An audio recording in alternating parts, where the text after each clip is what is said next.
కేటీఆర్ ఇష్టం వచ్చినట్లు మాట్లాడితే సహించేది లేదని హెచ్చరించారు మంత్రి సీతక్క. ఆసిఫాబాద్ జిల్లాలోని ముఖ్య కార్యకర్తల సమావేశంలో పాల్గొన్న మంత్రి దొరమాటలు మానుకోవాలని కేటీఆర్ కు సూచించారు.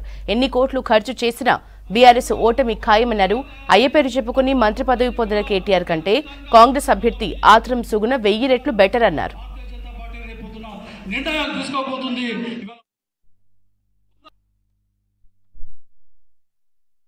దేవయ్య